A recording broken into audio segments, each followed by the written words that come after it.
Happy NaNoWriMo time. I wasn't able to do this kind of stuff last year, really, I don't think. So this is really fun. All right. Um, Good morning for those of you on this side of the globe. For those of you over in the United States, good evening. Oh, Brandon's already here. Hello, Brandon. It's been a while. Hi. Man, it feels like forever since I last was live. This is really weird, especially in this space in this corner, which is very bland. I do need to hang some stuff up back there, but haven't gotten around to it yet. Hello, hello, hello. Please let me know what you're working on today. NaNoWriMo time. Whether you're working on NaNoWriMo stuff or not. I know some people, some of y'all, I'm pretty sure are still in editing for a lot of things. Or I know one of my followers is working on an audiobook, which is super cool. So that was the last I heard of projects. So I know some of you are working on editing. Some of you are working on audio stuff. Someone was working on like mailing stuff last time I was live, I think. So let me know what you guys are working on. And for me, let's see, where am I? I'm still in setup, I believe. So if you watch my outlining video, which I would say I'd link above, but I can't because we're live. But it's pretty easy to find it. It's not that far back. If you watch my outlining video, I used primarily two different outlines are the ones that I'm going with right now. I'm using a combination of mice and Save the Cat. And according to the Save the Cat outline structure, I'm still kind of in setup. I'm moving towards Catalyst very rapidly. But I'm guessing, if I had to guess, I'm probably got another half chapter before I hit Catalyst, but I'm very close. I've already introduced the characters to each other who need to meet. And so we're getting there. We're getting there. I'm only in chapter where am I technically? I'm in chapter 4, but I'm at the tail end of chapter 4 in terms of like space. I might have to add to chapter 1 later, though. I feel like chapter 1's too short, but we'll see. Brandon, I've taken a break from serious writing. I've had too many different ideas lately to focus on just one thing. So for now, I'm just doing whatever. That totally works. I actually know a few writers that are like that right now. They're kind of stuck a bit in a creative, not in a creative rut, because it's not like they're out of ideas. It's more like they're creatively, manic's not right either. There's too much going on and it's overwhelming. So they either if they try to focus on only one, they tend to shut down. So I'm glad that you're doing just whatever, because you could like cause your brain to just shut off if you force yourself too much. At least that's what happens to me. Like if I feel really overwhelmed by having too many options and I force myself to focus on only one thing when I don't want to, it can actually be detrimental. So, but it does depend. Some days are definitely better than others mentally, that's for sure. But yeah, let me know what you guys are doing. And let's see, I think today, because we're going to be doing 3 hours, we're going to be doing 20-minute increment sprints with roughly 10-minute breaks in between, maybe a little less than 10 minutes. We'll see. I do have my timer. I actually got my nicer timer, the one that I really wanted because it's got the 20-minute on it. I actually got this recently in from the States. So I will be using that today to keep us all on track, because we all know that I don't always look up at my screen because I've got my writing tab open. So I'm in that. And sometimes I miss the timer on the screen. So, but yeah, we're going to mostly work in 20-minute increments today. Once we get going, it'll be pretty strict too. So yeah, we've got another roughly 5 minutes before we start our first sprint, just a warning. Hi, Jennifer. Working on the end of Act 1 for my LGBT thriller romance. Ooh, thriller. I prefer thrillers over horror, so that sounds really interesting. I think my problem with horror is that there's not enough thriller in most of them. They're just gross to be gross, which is not my thing. So that actually sounds really interesting. I like thrillers. Hello, sliding to the latter half of Act 2. Stuff's getting wild. Ooh, nice. See, I'm with Jennifer. I'm still in Act 1, but I'm excited for Act 2 because when I did my outline, there's some crazy stuff that'll happen in mine too. So I'm excited. That's so cool that you're there. Welcome, nerdy. It sounds so fun.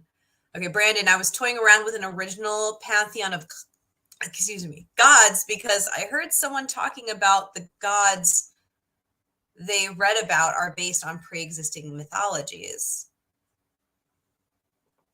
Huh, that sounds interesting. Nerdy. Oh, and I'm Elisa. My handle is a mouthful. It's okay. Elisa, nice to meet you. Welcome. That's awesome that you're what is your story about, Elisa? Is it like I'm trying to think of like book genres. My brain went blank for a minute. Sci-fi, romance, thriller, horror. What's your general genre, what you're working on? For me, I'm working on dark fantasy. So that is my current project right now. It's actually a project that I finished using 2 separate Camp NaNoWriMos way back in I want to say around 2012, 2013 is when I originally finished these. But the original script, I didn't do outlining, and you can tell because roughly about 1/3 through the book, it meanders. And then after that, it just never completely found its way. I finished it technically, and I'm proud of myself for doing that.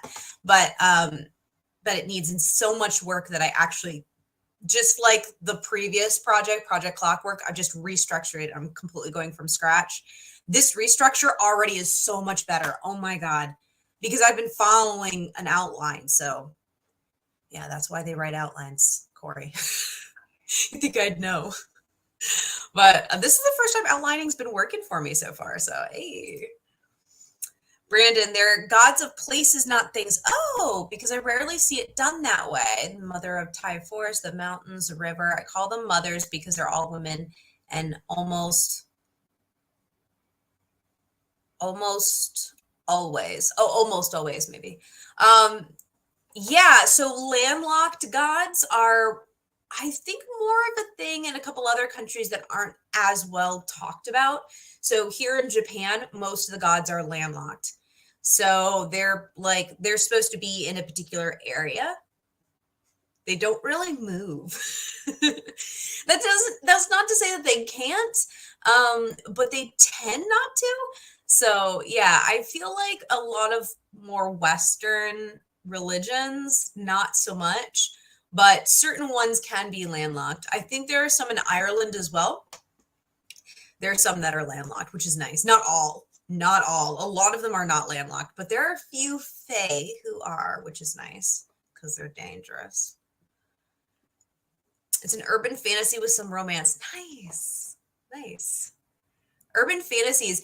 I love when an urban fantasy is done right. When there's enough normal that when the weird comes in, it makes you feel completely like it feels unhinged because like you're so sucked into the normal every day that when the weird shows up, it's like jarring. I love that.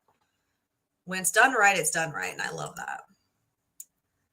I started at NaNoWriMo 2020 and then got sidetracked with the whole, I'm determined to finish this draft, this Nano. Yeah, 2020 was rough. It was rough. I completely fell off the map in 2020, off my channel, so I feel ya. It hit hard that year.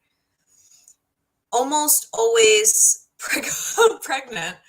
You see, there aren't biologically divine. They were once mortals with magic and eventually learned how to live forever by tying their lives to immortal things like the forest. And then they killed the men in their family because the magic is hereditary and they felt the woman would have more control over pregnancy, whereas the man could just knock up whoever and just forget about it. Huh. Interesting concept. I would think that a lot of bitterness and rage would be locked to these gods. Sounds like it. No pressure to do it right. Sorry. Didn't want to give you guys too much pressure. Sorry. It's honestly like, so long as you do pretty decent in your description, especially pulling in a lot of the six senses like smell, taste, touch, those kinds of things, lighting as well, you will probably nail it. A lot of the way books tend to draw you into a more normal everyday world, even though the world is kind of boring, is through the senses. So if you utilize the senses pretty often, you'll probably get it.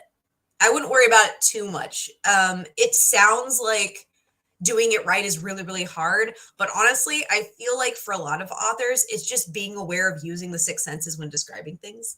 A lot of people aren't or forget. Um, and the industry is kind of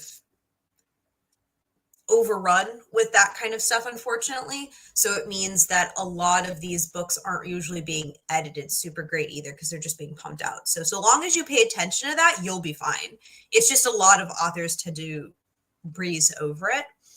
But so long as you pay attention to your descriptors, you should be able to pull people in okay. I think those are some of the, like, it's one of the easiest ways to pull people in is not just having good characters, but having description that actually hits more than just one sense. So not just what something looks like, but what does something feel like? What is the texture of the stone wall under her fingers when she runs by it, and hits it because she almost clipped her side on the edge of the building? What did that feel like? Was it rough? Was it smooth? Was it slimy because it's been wet recently and it's growing moss? What did it feel like? Those kinds of things can ground the reader. So it's a really great shorthand for drawing people in quickly. Brandon, the demigod children are the agents of their mother's will. They have magic, but not immortality. Yeah, I would think that the children would be mad. Children would be mad being used that way. So over time, the mothers rewrote history and proclaimed themselves to be deities. Huh, interesting. I also want to explore a sort of slave trade with demigods. The different mothers may trade their children with those of another kingdom as means of trading magical abilities the demigods possess. Ooh, that's a rough topic. Good luck with that. Be careful. Sounds like it's really heavy. Okay, so it is about that time where we go ahead and start a 20-minute sprint. So I'm going to pull up my timer here. It's not Christmas yet. Please let fall be here for a little bit longer. I'm not ready for Christmas, y'all. I'm really not this year. Really, really not. All right. So we're going to get started on 20-minute. Yeah, good luck to us all. I will see you guys in 20 minutes.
All right, and that is it for the first sprint. I hope that was good. I hope you guys did well. We are still I'm still in the setup. I didn't get too far. But I did start introducing one element of the story that I've been meaning to for a while now. So it's an important element for later. So that's rolling now. So that's good. But my project is called Story Weaver because the main character is very good at telling stories, which is not something that she knows about herself. It's not necessarily a fact she's fully aware of. So this is going to be the first time where she tells a story simply to distract someone, but she's very, very good at it. So that just got started. So how did you guys do in the sprint? I don't know how many words, honestly. It's actually really hard because I'm using Scrivener. I haven't figured out how to like really keep good track of word counts on there. It's very hard for me to figure out how many words I've done in that program. So I'm not entirely sure how much I've gotten done.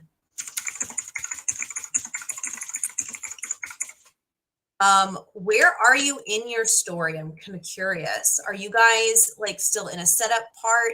I know some of you guys said you were in Act 1 or Act 2.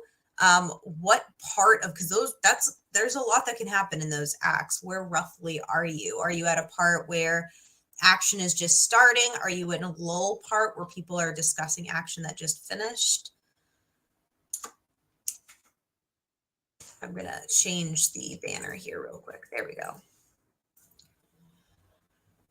Here we go. Let's see. Just warming up with 262 words. That's good. I am finally getting to the part where the two main characters are starting to get along. Oh, that's nice. Good. Yeah, my characters are getting along, sort of. It's interesting.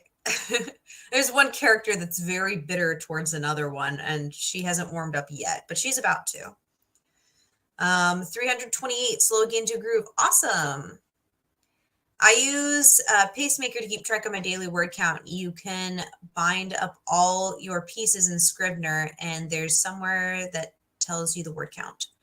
I've never heard of Pacemaker. That's interesting. I moved over to Word because Scrivener was bugging. Yeah, Scrivener is quite buggy in places. I have to be pretty careful with that program. I save a lot. But I do appreciate how, like, because I used to use YWriter for my first drafts, and sometimes I still do, but I decided against it this time. I'm not sure why. I guess because I already had Scrivener open at the time, so I just started the project there. But yeah, I usually use YWriter because it's a more simple program, so I have like no problems with it. And that one, it's easier to see word counts in YWriter. But yeah, Scrivener is kind of tricky, but Scrivener's got all of the formatting stuff. So eventually it would end up in Scrivener. Usually all my drafts, if I use some other program, I usually convert over to Scrivener for editing because, yeah, it's got all the formats I need. I'm at 15,000 word mark. I guess I'm starting the pre-midpoint. Yes. I should have gotten there too, I think. Let's see. I think I can go to project targets. I think I can do. Yeah, I think I got 300 words done. I'm not positive. I've noticed that the session targets are kind of off on Scrivener. Scrivener's not accurate with their session target system. But the manuscript target, I'm over that. I'm at 16,768. Huh. I didn't know that. I have not updated my word count on NaNoWriMo. Like, even though I've been writing a little bit, I mean, earlier in the week, I was not writing, unfortunately. I should have been, but I was not. Yeah, the last couple of days when I have been writing, I just keep forgetting to like change my stuff on NaNoWriMo. I found NaNoWriMo to be buggy for me. I often have to refresh the page and re-log in. It like kind of glitches. And like, it'll show like the top part of my dashboard grayed out and then nothing else. Like, it didn't finish loading, so I have to reload. I don't have that problem with any other website, so it's not my internet. I don't know. It's really weird. I'm at a point where my main characters separate and they won't be together again until the final scene. Lots of things will be keeping them apart. Interesting. And Pacemaker is somewhere you log your daily word counts and give yourself targets and plan out how you want to tackle your writing goals. It works for me. Interesting. I'll check it out sometime. Yeah, the thing is, logging daily word counts. Oh, do you do your writing session there and then you transfer it over to Scrivener then? That's very interesting. Anyway, I think I know it seems like we just finished recently, but we should really get started on another 20-minute here. So I'm going to go ahead and get that going. All right. Oh, and please remember to like and subscribe because this video will show and feeds a lot better if you do. It really does help. So let's go ahead and get going because that one was just a warm up. So let's get going again. 20 minutes starting now. I will see you guys in a little bit.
Sorry about that. I did it again. I forgot to set my physical in-person timer.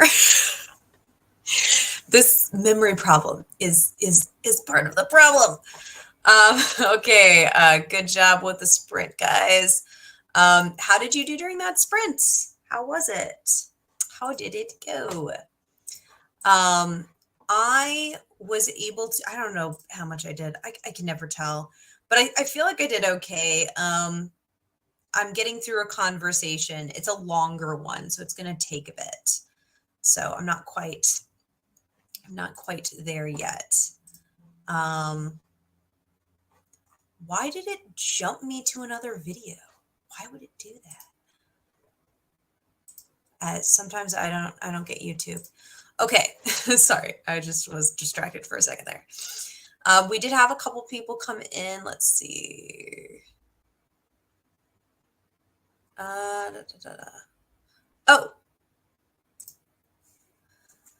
so Monkey said that I feel lost. I only use Word. I info dumped. Sorry. After that, I talked a lot about what these systems are. It really depends on what you want and need. There are so many systems out there. So I really usually just go between like 3 programs. I personally don't have Word, but I have something very similar that's open source called LibreOffice. Maybe you've heard of it. If you're a poor college student, that thing, it really, really helps. It's a cheap alternative to Word. And by cheap, I mean free. So I use LibreOffice sometimes, specifically for short stories. It works totally fine. I've heard some people have used Google Docs for pretty much the same reason. And the cool thing about Google Docs is it's on a cloud, so you don't have to worry about losing your work quite as much. So that's cool. The only problem with that is you do need a steady internet connection. So that's kind of the downside of Google. But that's a solid one. Grammarly is free app that you can add to your computer. So that's always super useful. So that means you can pretty much jump between any program you want. I use YWriter a lot of times when I want something longer than a short story, because it means I won't have to have separate chapters and separate folders or something, or just have one giant document that's really hard to use. Instead, everything's broken up by chapter and then further broken by scene, which is really nice. YWriter was created by another author, a sci-fi author who is also a programmer. So he programmed the whole thing by himself, and it's free, open source. I think I have a video talking about writing tools on my channel, and I mentioned that, and I have links to it as well. It's really distraction free. It's a really bland looking system. It's boring. Scrivener is that system turned on crazy high. It's got all the pretty stuff, and it's a far more distracting system. It's also more buggy, but it has a lot more options. So it's more meant for more hardcore writing. Although I find Scrivener to be more useful for like editing, honestly. But yeah, there's so many systems, and there are tons of other free systems online. There's like, what was it, the Fire Flame or Fire Flicker, whatever it was. I did a YouTube made me try it video on that last year, I think. I personally was a huge fan of it, but if you're really into visual digital outlines and you don't mind a very simple setup for writing, you can do that in that system. It is very stripped down, but like it's organizational based. So there are so many systems, and there are tons that I haven't even mentioned. Like I had never heard of Pacemaker before, which Elisa is mentioning. I write in Word and then update my Pacemaker app site. See, I've never heard of that one before. So there are new ones all the time. All of them are valid. Honestly, if it works for you, do that. The only reason I stopped using things like Word, or in my case LibreOffice, is simply because the documents were so huge, and it was kind of hard for me to jump between sectors, because either I had to keep making new files and like just have like a folder that was chapter 1 and then like a bunch of individual scenes. It was just so many files. So that's the whole reason why I started looking for systems that have everything in one file. So like I open up YWriter, and the whole thing's the project. So like, for example, my old project, Project Clockwork, I open Project Clockwork, and it's this window, and it's got the chapters to the side as well as the scenes underneath there, like bullet points. And then I just can click between them. So I can look at chapter 1, scene 2, and I can pull up that directly. And it's all in one place, so it's a little easier to manage. But honestly, if you work best just having like one strict document, some people work best that way.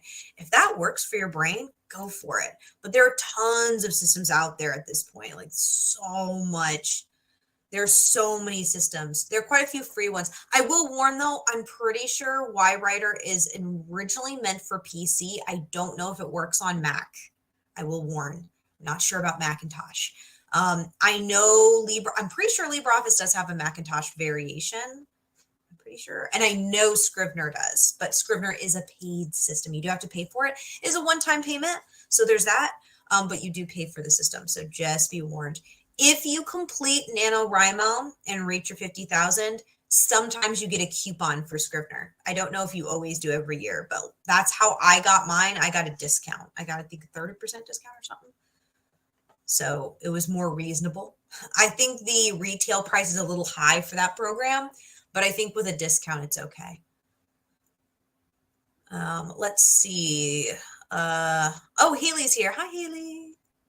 And we had, let's see. Oh, we got some more accounts. Cool.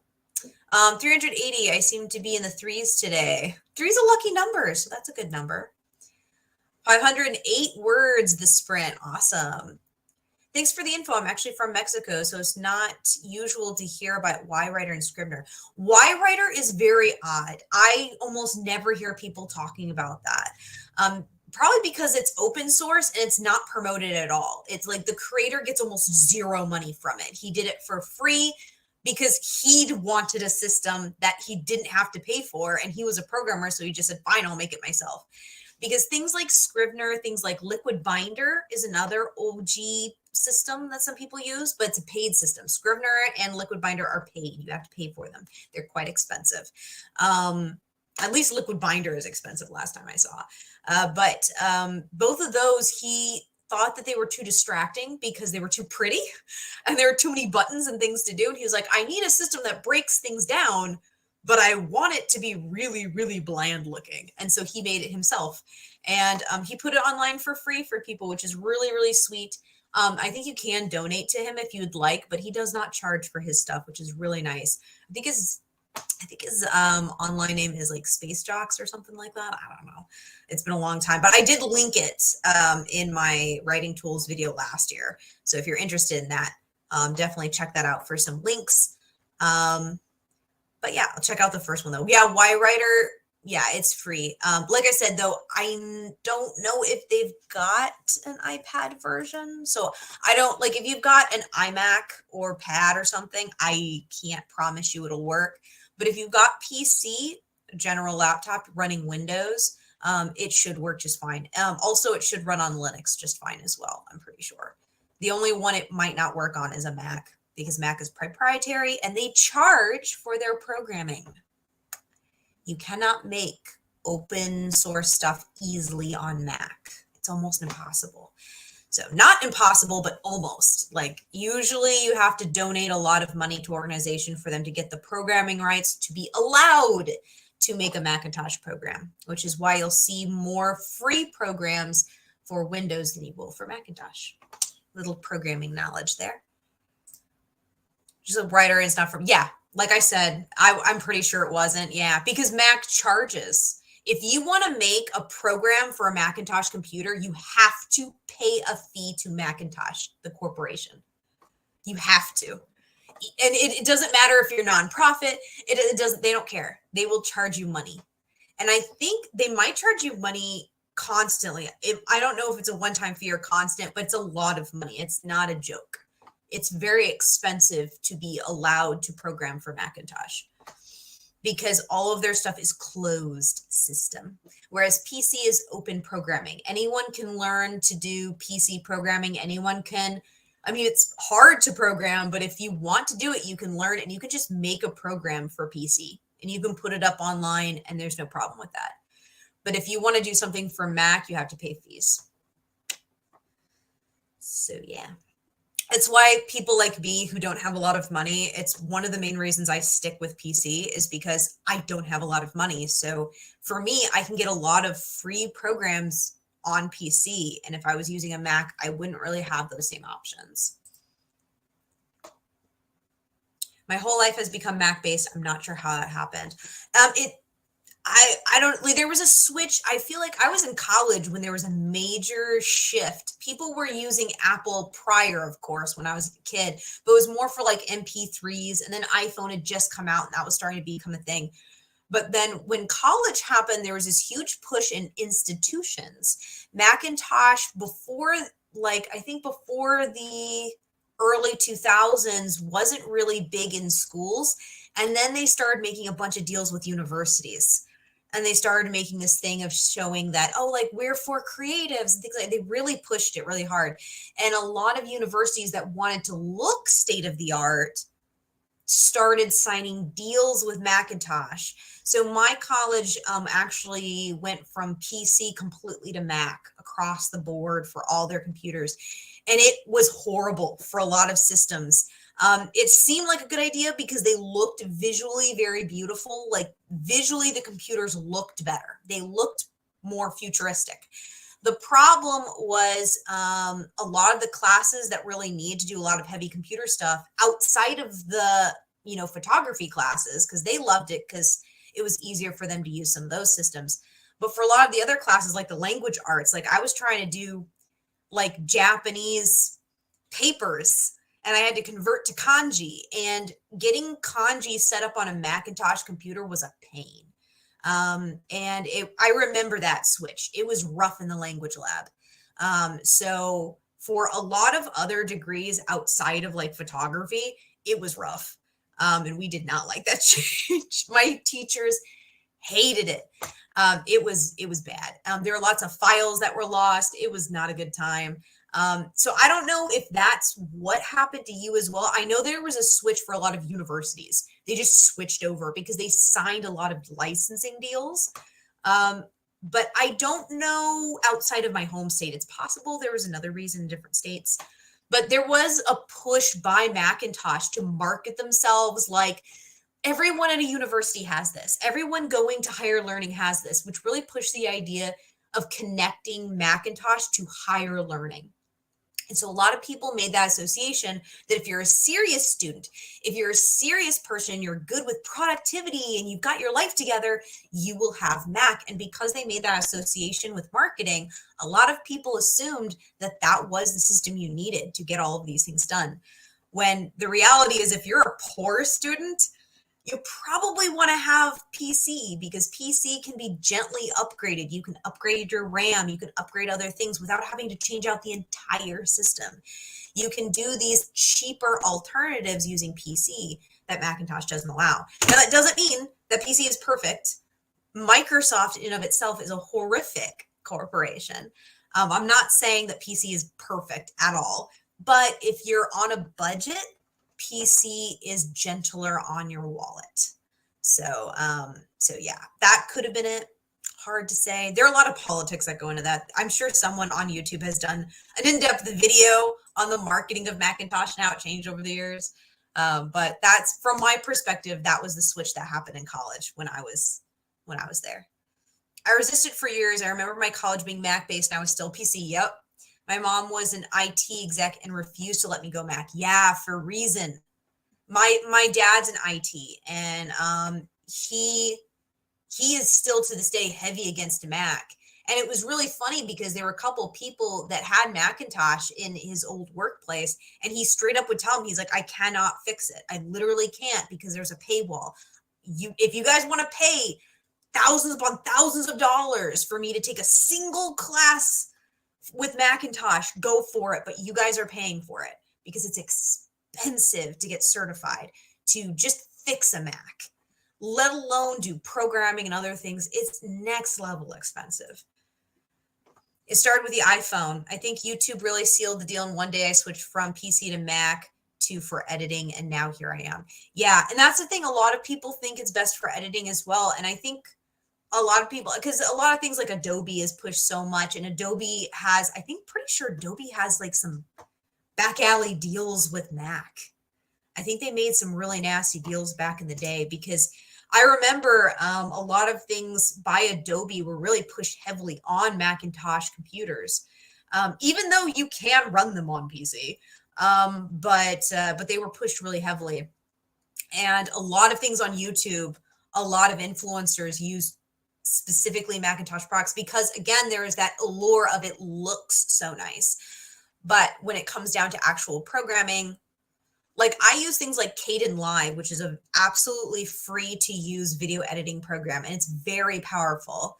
It's comparable to things like Adobe After Effects in many ways. Super powerful, completely free, open source programming. And that's really the beauty of using PCs. There are so many free programs you can use. There are a few of these programs, because they've gotten donations from people, do have some variants of Macintosh accessibility, but usually it's specific only to a very, very specific kind. So like it has to be this edition of a Macintosh. And the reason for that is, again, licensing. They were able to get the license to do programming for one type of Mac and one type alone. And that's all they were allowed to do. So it's really closed system. So yeah. But yeah, there's lots of politics on it, sadly, which is sad because it really preys upon people, which isn't okay. You're gonna make me bite the bullet and get a new PC. Thankfully, I'm too broke. Yeah, I don't do it. The thing is, like, it's not impossible for there to be open source programming for Macintosh. I know it is out there. It's just a lot harder to find. So it is possible. And like I said, you know what? If so long as you have internet connection and you're okay with using internet connection, there are systems that are cloud-based systems that you can use. Now, I'm not super familiar with all of them. Like I said, there are new ones all the time. I'm sure there's a system similar to YWriter, similar to Scrivener, that is cloud-based, that's completely online. So long as you have a solid internet connection, you can just use something like that. And the cool thing about the cloud systems is you're saving to the cloud system, so you don't have to worry as much about what happens if my computer's hard drive dies, for example. You'll be safe because it's on a cloud, which is super cool. Just make sure that you have a backup just in case that online cloud system gets taken down for some reason, or the server's down, so you still have access to your file. But I mean, it's nice to be cloud. It also means that you could jump computers. You could use like a library computer and you would still be able to access because everything's on the cloud. So those are cool systems. And I know those exist. Again, I think there was Firelight or something like that that I looked at, and that's completely cloud-based. And you do not have to pay. Payment only opens up some added features, but the basic features are free, I'm pretty sure. So if you are on a Mac and you can't find an open source program for Macintosh, there are cloud systems that you could use that gets around that problem. So I would recommend going in that direction if you do want to not pay money, which I don't think that you should have to pay money for a writing system. There are so many systems out there that are just as good. And honestly, if Word works for you, go for that. But if you do want the added organization, like it helps me to have the added organization, there are free systems out there. I know there are. So yeah, definitely check into online systems. I'm sure there's something out there. I'm not as well versed with the cloud systems. I haven't tried a lot. I've gotten stuck in using only the systems I use, and I haven't really experimented outside of it much. I'm really picky too, which doesn't help. But yeah. Okay, so that was a lot of talking. Sorry, guys, we got on a tangent there. Let's go ahead and try to get back into another, whoops, there we go. Let's go ahead and try to get back into another 20-minute one. And I will set my timer this time. Let me set it right now. There we go. Why is it doing that? Let me try to, okay, sorry. All right, let's go ahead and go 20 minutes. See you in a bit, guys.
All right, and we are back.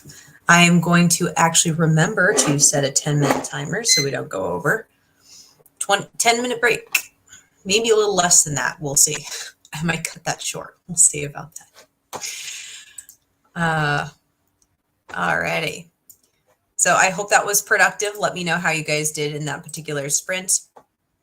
I know for me, I did pretty good. I'm pretty much at the end of my 4th chapter, getting ready to start chapter 5. I'm going to go grab real quick. It's right here. I got to grab my outline. So if you watched my my last video about my desk setup and whatnot, you will have known that I don't really have space anywhere. Like, this is my desk, like where you guys are sitting. That's it. So I've got nowhere to set notebooks or anything, especially things this big. So I like have it right off to the side, kind of just sitting on my bed over there. Yeah, I'm still in setup. Catalyst is going to be happening in the next chapter though. So we're very close. So right now, my main character is interacting with the 2 characters that are kind of going to bring up the catalyst. They're 2 children, and they are going to go missing in the night. Oh, I know how I'm going to do that. Ooh, that's nice. I did not mean to sync it up with what I'm doing right now, but see, here's the thing. I'm actually really loving using an outline so far, and I've never been able to say that. Okay, I have tried in past NaNoWriMos to use outlines, and it has never worked out. But this time it's working very, very well. And I'm able to connect scenes so much easier with this system that I'm using. And it really is a great combo between mice and Save the Cat. It's been working so, so well so far. I mean, granted, I am still in Act 1, so I think the real test is going to be straight up middle. Like, when I get the midpoint, the try fails, that's going to be the sector, I think, where it's really going to show just how good the outline is working, because I feel like the middle of the book's always the hardest. Just simply because, like, you're racking up, but you don't want to rack up too far too soon. So, like, there's this push and pull you have to do for a while. And I feel like that's really hard to get in the first draft, at least for me. You know, there's always, people talk about soggy bottoms. Pretty much what it means is that middle part just being kind of like bleh. And trying to avoid that is really hard. So I think that's going to be the real test of whether or not my outline's working. I mean, we're not quite there yet, so it's still going to be a while before I hit that. I'm guessing at best I'll hit that at the end of NaNoWriMo, assuming I might be just starting that section by the time NaNoWriMo ends, though. Like, if I had to guess. But yeah, I'm really excited. I just thought of how I can use a fun story that she's telling the girls, how I can use that to compel the girls to be like, oh, we're going to try to find Monsieur Whiskers or something, like the cat that has the small little hat. And they're going to try to find him by, like, leaving the palace in the middle of the night. We'll see how that goes. I'm still working out in my head, but, like, pretty much she has to help find the princesses, and that's how she ends up kind of being a caretaker for them against her will. Is they're like, oh, well, you handle them so well, how about you handle them all the time? And she's gonna be like, excuse me, what? I didn't sign up to take care of kids. I don't want to do that. Because she's trying to kill a king here. You know, children are a distraction. 300. Ooh, good job. Got to walk the dog and write some notes on some new things and add to the plot so I don't forget what I've done. Yeah, remembering where you are if you've got to get up is a problem. But a walk is great. I need to take more of them, but whenever I've been stuck, usually a walk will get me unstuck. The fresh air, like, it's such a cliched thing, but it really does clear your head. 335, I got distracted helping my mom set up the TV cable, but still a good sprint. Wonderful. That's actually a solid sprint for 20 minutes. That's solid for sure. I'm a huge fan of outline. Right? I could not get them to work until recently. This NaNoWriMo is the first time it's working, and I'm so excited about it. I've never gotten them to work before. I think I was doing the wrong kinds. I think I was trying to do the kinds that are really, really strict and rigid. And I think I was trying to do outlines by chapter and scene, which does not work for me, apparently. But doing it by theme, doing it by character development, that's the ticket for me, because that's a roadmap of how the character is acting. I can stick to that. If you tell me you have to hit this plot point in this chapter, I'm not going to do it.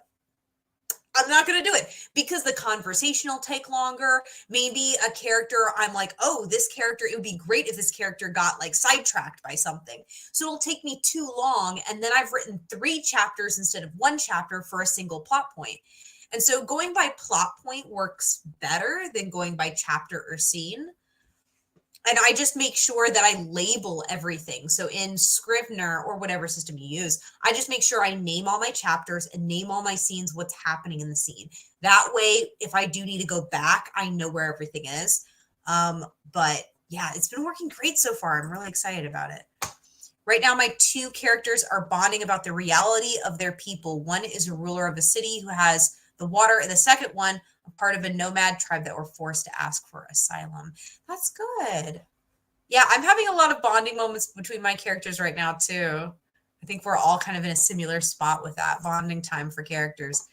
They both are passionate, have a hard time seeing eye to eye, but at the same time are interested in the life and the way they see the world of each other.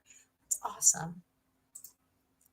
Yeah, I outlined this project and also have an Excel with my characters so I don't get confused with the names and relationships. Wow, that's awesome.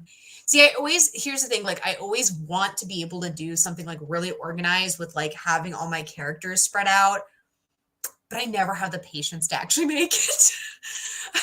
Like it took me like what, 3 days, 3 days to create the outline that I did. Like that was, and the pre-thinking of like, figuring out that took like a week or 2. But sitting down to do the names, I know I need to do that because I've already created more characters than I expected that I would, which the good news is that I'm not having very many throwaway characters. Like a lot of my characters are affecting each other, which is great, but I didn't expect the cast to get to the size it is right now. So I should probably do what you've done. I really should. But will I? Probably not. Not right now. The thing is, I oftentimes, when it comes to the stuff like that I really should do, oftentimes I put that off to draft 2 Corey, which is draft 2 Corey's not happy with past me every time because I end up having to need to do those things. I really should be making the character charts for a lot of these characters, especially even the side characters, because some of these side characters are going to play a really big role and I'm making sure they're being built slowly. I will need to keep bringing them up. Like there's a friend who the main character is very against having friends because she's pretty much on a suicide mission and knows it. So she's trying not to make connections to people. She's intentionally being distant, but she's already kind of made a friend with her old job where she's just left. And she keeps thinking about her. And so her name keeps being brought up, but I know I'm going to forget this name and the spelling of the name soon. I think I've got it in my head right now, but I know I'm going to be filtering through trying to find that name. See, that's the problem. I'm going to forget some of the names, even though that character is important, just simply because I'm writing so quickly. So I really should do this, but I probably won't. Because then I have to sit down and do it. I have to intentionally do it. And I'm too easily distracted. So I'll probably forget, but I should follow your lead on that one. I should. Maybe I will. We'll see. Yeah, thank you guys for commenting. It really does help the algorithm. I love to see it. And I think everyone's doing really, really great. So since we're doing so great, I think I'm going to go ahead and stop our 10-minute timer. We only had 30 seconds anyway. I think it's about time to start another sprint because we're doing really great. I think we're all doing awesome. So I think we should just jump right in to the next one. So let's go ahead and get that timer going here. Another 20 minutes, please. And I will see you in a bit.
All right, and that's that for that one. Let's see how we're doing. How did you guys do in that writing sprint? I did quite well. I'm still at the end of chapter 4. I'm still wrapping up this particular scene. Um, but yeah, I'm not entirely sure how I'm going to end this scene. I feel like this scene is going on really, really long, and I'm not entirely sure exactly where I want to end it. So I'm kind of like finishing up what's going on, but I'm not sure if I need to start a next scene. I'm not entirely sure how to do that. So I'm still contemplating that one, but still going well. 486 words this sprint. I'm going to head out, but it was a lovely evening. Good job. That was awesome. That's quite a bit of words. You did great. Sweet. Also, I think Brandon rejoined us. Yes, he did. Hello, Brandon. Welcome back. Homeos and Ramios hath been fed and watered, and so Homo satius has returned. Okay, good. Everyone's fed. I think that's what you meant. 263, and I think I'm running out of steam. I need to work through some details. The plot is getting complicated. Ooh, yikes. Yeah, it's a brainstorming moment. I'm going to take a break. Thank you so much for hosting. Awesome. Good job today. You did a decent amount of words done, so every bit counts. And brainstorming is just as important, if not more so important. So definitely take a break for sure. Earlier you had a comment. If you need a reminder to get up and move, get yourself a dog. Yeah, I live in Japan, so having a dog is insanely expensive. I'm more of a cat person too. But I would love to have a cat that liked to take walks. There are, contrary to popular belief, some cat breeds actually do like taking walks. And so long as you get them used to leashes and harnesses pretty early on, they're fine with it. So that would be really fun. But having any pets in Japan is very expensive. You have to have housing that agrees for you to have a pet. It's very pricey. So I don't, it's funny though, I actually live in an area that's very pet friendly. I am literally like across the street from not one, but 2 pet vets, which is very unusual in Japan. I have 2 of them really close. And there's actually an apartment building not too far away that advertises, like it's active advertising that like we allow pets, which is really unusual.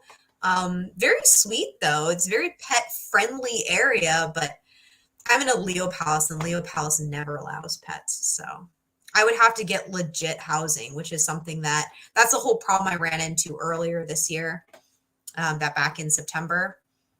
Getting housing that is not related to like Leo Palace is very difficult here in Japan as a foreigner. So it's not impossible, but very difficult. So I currently can't. Not in the cards. But I would love to someday. I love a cat, but I'm so allergic. Technically, I'm allergic to dogs too, but my dogs don't bother me. Other people's dogs give me hives. I think it depends on breeds and things. And also, you can work up tolerances. So if you've been around your dogs for a really long time, it's possible your body's just built up immunity to that particular kind of dandruff, which is probably why other dogs will bother you because you haven't been able to work up a tolerance. I technically am also allergic to cats, but I've lived with cats for years with my family back in the States. So I actually worked up a tolerance, but there was 1 or 2 times when I would live in other locations for a time for like half a year or so. And then when I would come back to my parents' house, I would be allergic again. So I definitely had a tolerance and that tolerance had to be kept up. And so I'd imagine that now I'm probably pretty allergic again. So I'd probably have to rework up that tolerance level. Yeah, I have low allergen dogs and they're my yes. There are definitely dog breeds that are better at it too. Also some cats, depending on how much they shed and how much oil their skin produces. Because I don't think it's technically the fur in and of itself, actually. I think a lot of scientists have found that actually has to do with some of the oils and stuff that the skin creates that is, of course, attached to the fur, and that's what tends to do it. Also, I believe they found some allergies get worse with certain saliva types. There's actually a bit in the saliva of the animals that can also create problems, but it varies greatly depending on breed of the animal. So some animals will have a lot more of it in saliva samples than others. So, and especially if you're like me and you pretty much end up adopting whatever pet attaches to you, then you're probably got a lot of not purebreds, like you've got a lot of like mixed breeds and stuff. And for that, it's complete flip a coin on genetics with how much they will produce. So I'm glad that yours have pretty low problems for you. That's great. Awesome. Let's see. Oh, well, a client at the shelter just set off a fire alarm. So back from the chat, I go, ah, good luck. Fire alarm. Yikes, those are loud. I actually kind of wish that my work did have like drills and stuff. We have not done a drill like at all this year. We haven't done a drill at my building since I started working there. Oh, we don't do fire drills at my school, which is concerning. We should be doing fire drills with the kids. We really should, but we do not. Kind of concerning. But I can't say I miss how loud those drills are. Like those drills are loud. They are very loud. Okay, so I think we have enough time for one more sprint before we close up for the evening. So I think I'm going to go ahead and start us up on another 20-minute here, and then we'll check back and finish up everything. But we're doing really good. One more to go, and then we'll close out for the evening, and I can have lunch on this side of the globe, and y'all can go to bed because I think it's getting kind of late for some of y'all. So let's go ahead and bring up our timer again. 20 minutes, and I will see you guys. I'll see you guys in a bit.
Sorry, guys. You guys don't need to see Japanese ads. I think that's paid labor. I'm not entirely sure. You guys don't need to see that. Sorry about that. I got lost in my scene again. I did actually have my in-person timer going, and it went off early, so I stopped it, and then of course, time blindness. Completely forgot where I was for a second. I was very into my scene. But yeah, there we go. There we have it. Let me go ahead and turn off some of these tickers. How did you do during that sprint?